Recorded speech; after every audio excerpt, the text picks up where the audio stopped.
무보수자 전도자학교 양심의 자유 6번째 시간, 하나님과 관계가 열린 자만 누리는 자유. 하나님께서 우리를 부르신 이유는 자유를 위하여 부르셨습니다. 그런데 그 자유는 진리를 가져야지만 자유할 수 있겠죠. 진리를 가지자만 너희가 내 안에 거하면 진리를 알지니 진리가 너희를 자유케 하리라 그랬는데, 하나님과의 관계가 열리면 진리 대신 그 하나님과 관계가 되었기 때문에 우리는 자유할 수 있는 거예요. 선악을 분별할 수 있고 무엇을 해야 될지 무엇을 하지 말아야 될지 그것을 분명히 알 수가 있습니다. 여러분, 일상생활에서 죄를 이기며 승리하는 자는 죽음을 앞둔 마지막 순간에도 두렵지 않습니다. 우리가 늘 죄를 지으면 두려움이 생기는 거죠. 우리가 요한계시록 21장 8절에 봐도 그러나 두려워하는 자들과 먼저 나와요. 두려워하는 자들과 믿지 아니한 자들과 흉악한 자들과 살인자들과 행음자들과 우상숭배자들과 모든 거짓말하는 자들은 불과 용에 타는 못에 참여하리니 이것이 둘째 사망이다 그랬어요. 여러분, 우리가 정말 짧은 세계를 살아가는 거예요. 육신의 때가 70이고 강건하면 80이라 했습니다. 요즘에는 뭐 이렇게 오래 살아도 100년, 120년 안에는 다 죽습니다. 그럼 영원한 세계가 열리는데, 그 영원한 세계가 열리기 전에 반드시 우리가 심판대 앞에 서는 거예요. 그리스도의 심판대 앞에 서는 거예요. 자기 혼자만 쓰면 그 죄 때문에 지옥 가는 거예요. 그리스도와 함께 쓰면 그리스도의 대속의 죽음으로 말미암아 우리의 죄가 사해졌기 때문에 영원한 천국에서 살 수 있습니다. 그런데 그러면 그리스도와 함께 살아온 자만 되는 거죠. 그죠? 그리스도와 함께 사는 자는 항상 죄를 이기는 거예요. 죄를 이기고 승리하는 겁니다. 그래서 늘 자유를 맛보는 거예요. 그리고 그 자유가 지금도 좋지만 뭐예요? 내가 지금 죽어도 천국 간다는 그런 확신이, 소망이 정말 세상이 감당할 수 없는, 세상을 무가치하게 보는, 세상을 넉넉히 이기고 세상을 이렇게 다스리는 그런 자가 된다는 겁니다. 여러분, 하나님과 관계가 열려서 이러한 자유를 날마다 누리시기를 축복합니다. 모든 사람들은 자유를 원해요. 자유를 원하지 않는 사람은 아무도 없어요. 특히 고통을 많이 받아본 사람은 더욱 더 자유를 갈망합니다. 우리 민족은 반만년 역사 동안 3,000번이 넘게 외침을 당했습니다. 근대사회는 30년간이나 일본 식민지로 참담한 고통을 받았습니다. 그러기에 우리 민족이 유난히 자유를 갈망하는지 모릅니다. 그런 고통을 경험하지 못한 요즘 젊은이들은 자유가 얼마나 소중한지 잘 모릅니다. 북한은 자유가 없죠. 북한은 평등하다 뭐 그렇게 말을 하는데 아니죠. 말만 평등하고 공동생산, 공동분배하지만 공동생산이 너무 작기 때문에 그냥 하향평준화, 그냥 극빈의 평준화가 되어 있는 거예요. 그러면서 나보다 잘 사는 사람이 없으니까 내가 기분 안 나빠서 좋다, 뭐 그 정도로 위안을 받는 거죠. 공산주의는 그 구조적으로 인간의 그 재성을 인지하지 못하고 있기 때문에 공동생산하면 많이 생산할 것 같지만은 안 되는 거죠. 경쟁적으로 생산해야 많이 생산이 되는 겁니다. 그렇기 때문에 계속 가난하게 있는 것입니다. 그렇지만 완전한 평등이 있다 하더라도 자유가 없으면 그건 행복하지가 않습니다. 요즘에 코로나 때문에도 자유가 많이 제한당하잖아요. 제한당하고 영업의 자유도 지금 없는 것이고, 영업의 자유도 없는 것이고, 그 다음에 종교의 자유는 더욱더 없는 것이고, 예배의 자유도 더욱더 없는 것이고, 그래서 상당히 참 압박 가운데 불쾌하고 그런 세월도 우리가 보내는데, 여러분, 자유가 정말 소중해요. 내가 먹고 싶을 때 먹고, 자고 싶을 때 자고, 일하고 싶을 때 일하고, 예배드리고 싶을 때 예배드리고, 그런 자유가 얼마나 참 소중한지 몰라요. 빼앗겨 보면 얼마나 소중한 걸 아는 것입니다. 지금 북한 같은 경우는 지하에서 예배드리고 또 이불 뒤집어 쓰고 기도하고 이런 이런 삶을 살다가 우리나라에 오면은 이런 자유가 얼마나 소중한지 정말 체험할 수 있는 것입니다. 여러분, 자유가 소중하니까 이 자유는 우리가 정말 피로 지키려는 거예요. 6.25 전쟁도 자유를 지키기 위한 전쟁이었습니다. 여러분, 자유를 잘 지키시기를 축복합니다. 최고의 자유는 양심의 자유예요.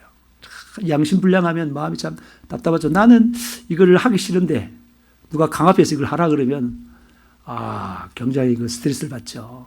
그리고 참 행복하지가 않아요. 이걸 하고 싶은데 하지 말라고 막 그러면은 그게 얼마나 또 스트레스 받는지 몰라요. 그러니까 젊은이들은 더 그런 것 같아요. 젊은이일 때 그 사춘기 때 보면 그죠? 반대로 선생님이나 부모님들 시키는 대로 반대로 하는 걸 보게 되는 거예요. 그러니까 개인의 그 양심의 자유가 중요하다. 우리도 오늘 이렇게 신앙생활을 하면서 예배 드리는데 개인의 자유가 있는 거죠. 드리고 싶어서 와서 드리고 있는 거죠. 군대를 예를 들어봅시다. 군대에서는 먹을거리나 입을 옷 등 무엇 하나 부족하지 않게 모든 물건을 일체 공급해 줍니다. 하지만 행동의 자유가 없기에 대부분 군 복무를 힘겨워합니다. 가고 싶지 않죠, 아무도. 국방이 없으니까 가는 거죠. 가고 안 가면 잡혀가니까 교도소에 가는 거죠. 뭐 어떤 사람은 애국하기 위해서 간다고. 근데 그건 참 양심의 자유를 가지고 가니까 참 그 군생활 참 좋고. 근데 그렇지만은 안 갈 수 있으면 다 안 갈 거예요, 그죠? 마찬가지로 교도소 가면은 뭐 다 공짜죠. 먹을 거, 입을 거, 잠자는데 다 공짜로 주지만 거기서는 죄 때문에 꼼짝없이 결박당하니 누구나 그것을 두려워하고 가기 싫어합니다. 그래서 죄를 짓지 않으려고 하는 거죠. 지옥은 자유가 없는 곳이죠. 지옥은. 천국은 마음껏 자유한 곳입니다. 이처럼 세상 모든 사람은 본능적으로 자유를 갈망합니다. 육신의 자유뿐만 아니라 양심의 자유도 갈망합니다. 하지만 실상 양심의 자유를 누리는 방법을 알지 못해 억압당한 채 살아갑니다. 많은 사람들이 그렇게 살아갑니다. 수많은 사람이 양심에 얽매여 자신을 결박하고 학대하다가 우울증에 걸리고 심하면 자살도 합니다. 남이 보기에는 매우 좋은 환경과 형편인데도 자신은 양심의 자유를 누리지 못하니 죽음에 이르고 마는 것입니다. 양심의 부자유, 양심의 결박은 이처럼 무섭습니다. 이 세상에서 가장 큰 자유가 바로 양심의 자유입니다. 이 세상에서 가장 큰 자유가 뭐라고요? 양심의 자유. 그래서 헌법에서도 양심의 자유를 최고로, 종교의 자유도 양심의 자유와 같잖아요. 그죠? 맞죠? 가장 크게 생각합니다. 한 번 더 말하면 공산주의는 양심의 자유를 철저히 제압합니다. 공동체, 공동의 공동의 선, 공동의 목표, 그것 때문에 개인의 자유를 압박하는 그게 공산주의죠. 여러분, 사도 바울이 자기 자신을 자세히 들여다보니 자기는 양심상 도저히 결박당할 수밖에 없는 공고한 자임을 발견했습니다. 우리 인간은 단 하루라도 하나님 말씀 앞에, 하나님이 보시는 눈앞에, 성령의 거룩한 지혜와 지식과 감동 앞에 얽매이는 점이 엄청나게 많음을 부인할 수 없습니다. 이거 다시 말하면 말씀에 눌리고 감찰하신 하나님께 눌리고 또 성령의 감동에 눌린다는 거죠. 사람들이. 우리가 예수를 믿으면 율법 앞에 철저히 얽매이고 예수 보혈로 완전히 풀어지는 자유를 경험합니다. 예수 믿으면 뭐라고요? 율법에 철저히 얽매이는 거예요. 율법을 지켜야 되니까. 율법 하나님 말씀을 지켜야 되니까 그게 철저히 얽매이는 거죠. 그리고 예수 보혈로 완전히 풀어지는 자유를 경험하게 됩니다. 율법은 우리를 얽매고 예수 보혈은 우리를 풀어줍니다. 그러니까 예수 보혈 앞에 우리 죄를 회개하면 제가 싹 씻기는 거죠. 그러면서 자유를 누리는 거예요. 성령 충만함이 우리를 자유케 하는 거예요.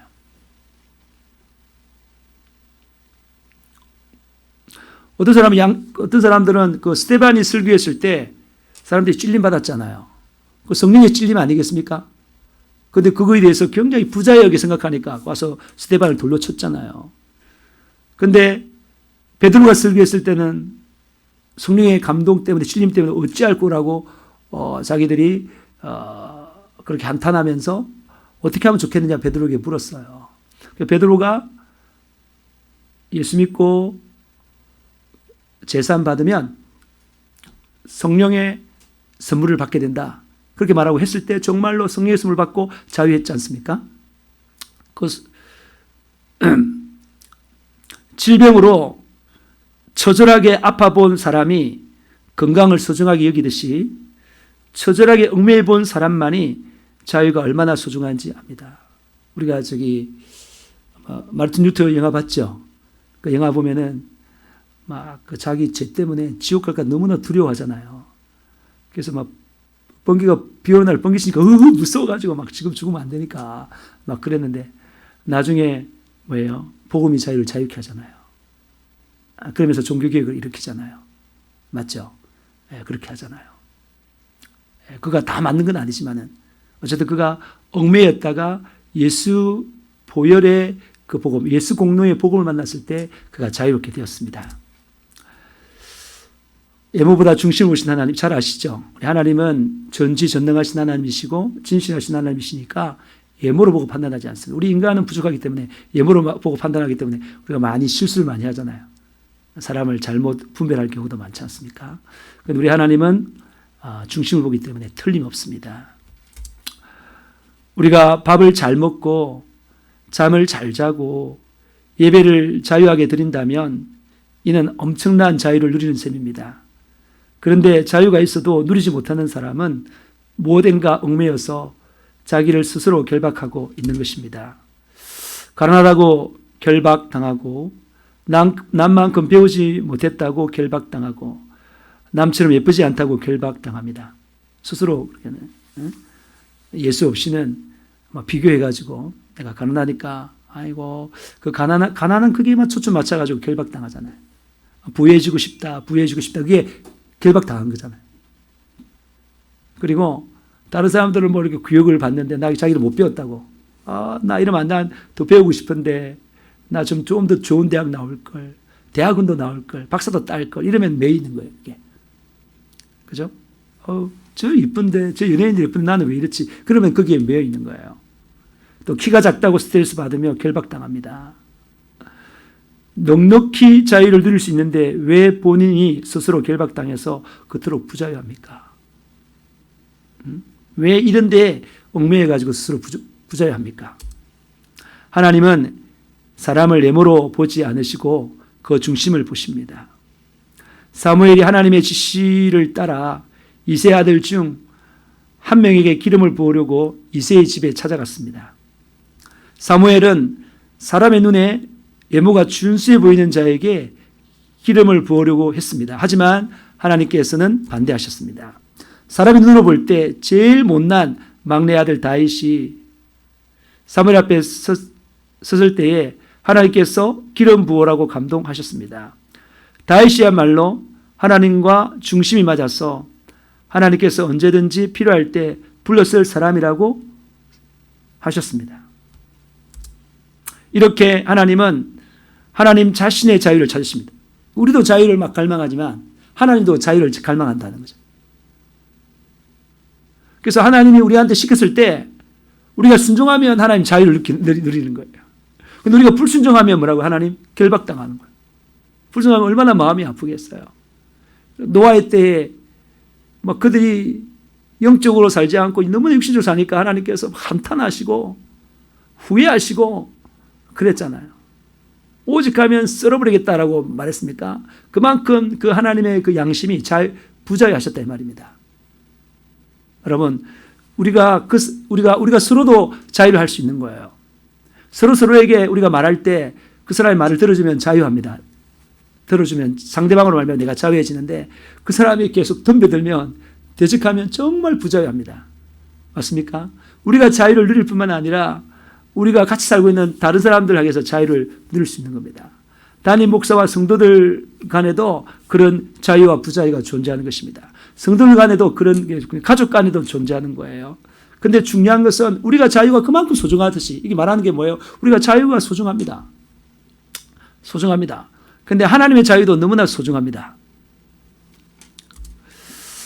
하나님 앞에서 자유로운 자. 우리는 하나님의 자유에서 빗나가서는 절대로 안 됩니다. 하나님께서 나를 보고 축복하시면 축복받고, 쓰시면 쓰임받고, 하나님께서 내게서 자유로워야 나도 자유롭습니다. 그러니까 내가 자유를 얻는 방법이 뭔지 알겠죠? 하나님이 나를 보고 자유하셔야 내가 자유를 얻는 거예요. 이 놀라운 비밀이죠. 그런데 내게 하나님의 자유가 있습니까? 비 온다고 교회 가는 일에 제한받고 거리가 멀다고 교회 가는 일에 제한받는다면 내게서 하나님의 자유가 거부당하고 마는 것입니다. 그런 사람은 자신도 자유로울 수 없습니다. 우리가 정말로 예수피 보혈에 감사해서 하나님께 예배 드린다 그러면 상황이 어떠하든지 관계없이, 그죠? 예배 드리러 나갈 때 하나님께서 확 자유한 거예요. 저 예배할 수 없는 근데 제가 예배를 드리네. 욥, 오늘 아침에 우리가 욥에 대해서 말했지만 욥도 예배 드릴 수 없는 상황이죠. 사실은 그 상황 누가 이겨요? 아들 하나만 잃어도 슬플 텐데 10명을 잃어버리는데도, 전 재산을 다 잃어버렸는데도, 자신의 종들을 다 잃어버렸는데도 얼마나 그걸 보면 땅 치고 그냥 막 울고 막 이래야 될 거 아닙니까? 그러면 그 사람은 자유하지 못하는 거예요. 그런데 거기서 성령의 감동에 따라 주신 자도 여호와시요 취하신 자도 여호와시니 오직 여호와 이름이 영광을 받을지어다. 그러면서 입술로 범죄하지 않고 정말 마음을 다해서 뜻을 다해서 성품을 다해서 예배 드릴 때 하나님 그 예배 받으시잖아요. 하나님 정말 기쁘게 받았어요. 바울과 사울이 복음을 전하다 빌립보 감옥에 붙잡혀서 경장이 맞고 깊은 옥에 갇혔을 때에 거기서 뭐 했습니까? 두 사람이 내가 복음 전하다가 이렇게 핍박받다니 너무나 슬퍼, 너무나 아파, 너무나 괴로워 이랬으면 안 돼. 그 가운데 뭐라고요? 하나님을 찬양하는 거예요. 나의 죄를 대신해서 십자가에 못 박혀 주신 예수님 앞에 우리가 복음 전하다가 어려움을 당했다는 거야. 복음 전하다가. 그러니 우리가 예수 십자가를 경험했다. 주님 영광 받으세요. 그리고 주님께서 우리가 이렇게 죽으면 천국이다. 또 풀려나면 또 복음 전할 거다. 거기서 나오는 이 예배, 그 예배를 하나님 뭐라고요? 받으시는 거예요. 그럼 하나님이 정말 자유한 거죠. 마음에 든다. 진짜. 바울아, 그리고 신라야, 너무 기쁘다. 근데 바울은 갇혔지만은 뭐라고요? 자유해요. 여러분, 순교자들도 자유해요. 그죠? 전에 우리가 안드레의 순교 아시죠? 십자가에 밧줄에 매달려서 이틀 동안 매달려 죽어가면서 복음을 계속 전했어요. 그리고 베드로와 바울도 로마 감옥에 갇혀서 거기 있어요. 죽기까지 간수장 2명하고 40여 명의 사람들을 해심시켰습니다. 갇혔어도. 그런 사람은 갇혀있어도 자유인 거예요. 어디든지 들어가서 복음 전하면 되는 거예요. 이 복음 전하면. 하나님께서 자유롭게 복음 전하면 여기서 복음 전하라는구나. 또 갇혔으면 여기서 또 복음 전하라는구나. 그런 그 하나님의 그 다스림을 인정하고 계속 거기서 하나님 뜻대로 사는 겁니다. 그러면 주님이 자유하니까 그 자유를 나한테 주는 거예요. 하나님께 예배드리러 교회 가는 일에 가족 중 한 명이 나를 핍박한다고 하자. 예수 믿는다고 핍박받고 미움받아도 그것을 이기고 하나님께 예배드리러 가야 진정한 자유를 누린다는 거야. 진정한 자유. 그걸 하나님께 받으시니까. 하나님의 관계가 자유하다는 그것이 바로 자유라는 거예요. 그러니까 하나님과 관계가 자유하다는 말이 무슨 말이라고요? 하나님이 나를 통해서 뭐라고요? 하나님이 자유하셔야 되는 거예요. 그러니까 하나님께서 원하시는 대로 순종해서 살아가는 그것이 하나님께서 자유하신 것이고 그것이 곧 나의 자유로 이어진다는 말. 그래서 예수님도 진리를 알지니 진리가 너희를 자유케 하리라. 진리 안에서 자유한 거예요. 진리 안에서. 너희가 내 말에 거하면, 예수님의 말에 거하면 진리를 알지니. 그러니까 예수님 말에 거하면 자유하다는 거예요. 바깥에 있으면 내 마음대로 막 방종이 자유가 아니라 예수님의 그 말씀 안에 거할 때 진리로 자유하게 된다는 것입니다. 우리는 하나님과의 관계가 자유로워야 진정한 양심의 자유를 누릴 수 있습니다. 하나님과의 관계가 자유하지 못하면 양심의 자유도 없습니다. 일제강점기에 신사참배 문제가 한창 불거질 때에 일어난 일입니다. 일본 행사가 어떤 목사에게 우리 천황께서도 예수 안 믿으면 지옥 가느냐라고 물었습니다.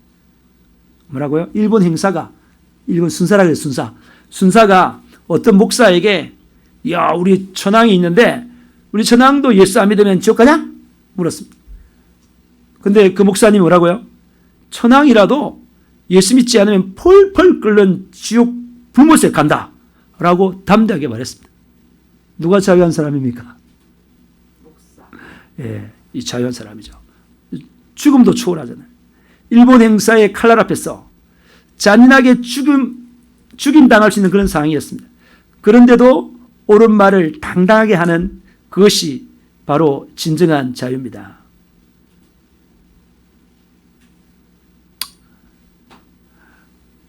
요즘에 저는 좀 약간 이상한 취미가 좀 있는 것 같아요. 댓글 쓰는 게 있는데요. 특별히 막 들끓을 때, IM성교회에 대해서 막 말이 많을 때, 이 보면은 IM성교회가 그죠? 물론 방역 수칙을 잘 지키지 못해서 철저히 못해서 확진자가 많이 났어요. 그런데 그걸 보고 사람들이 분노하니까 언론에서 그 단체의 마이클 조 선교사를 흠집내는데요. 내가 보니까 정말 이게 모함 수준. 전혀 모르고. 사실 IM 선교에서 배우고 있는 그 학생들과 학부모들은 굉장히 만족하는데, 굉장히 만족하고 거기서 영어 실력도 겸비하고요, 인성도 좋아지고요, 믿음도 좋아져서 정말 좋은데 막 억수로 폐마해서 적더라고요. 그래서 안타까워서 왜 이렇게 악의적으로 이렇게 쓰냐, 특별히 기독교 방송인 CBS가 그러느냐 그래 했는데, 막 댓글 쓰고 거기서 답 달고, 그런 걸 참는데 그 가운데 어쨌든 복음을 전하는 계기도 삼고, 상대방은 욕을 하든 말든 나는 온유하게 이렇게 쓰면서 핵심을 계속 말하고, 그런 게 있는데요. 이거랑 비슷한지 모르겠지만 어쨌든 그 완전히 지금 완전히 뻘구덩이 가면은 완전히 막 박살 나잖아요. 그런 데 들어가면은 마치 볏짚을 들고 불 속에 들어가는 거와 비슷한데, 어쨌든 그걸 또 잘 말하면 참 마음이 기쁘기도 하더라고요. 욕 들어보면 좀 그렇지만은 어쨌든 이게 일본 행사의 칼날 앞에서 잔인하게 죽을 수 있는 그 상황에서도 옳은 말, 복음을 당당하게 말할 수 있는 그것이 바로 뭐라고요? 진정한 자유예요. 자유는 담대하며 죽음이 두렵지 않습니다. 양심의 자유는 이처럼 엄청난 힘이 있습니다.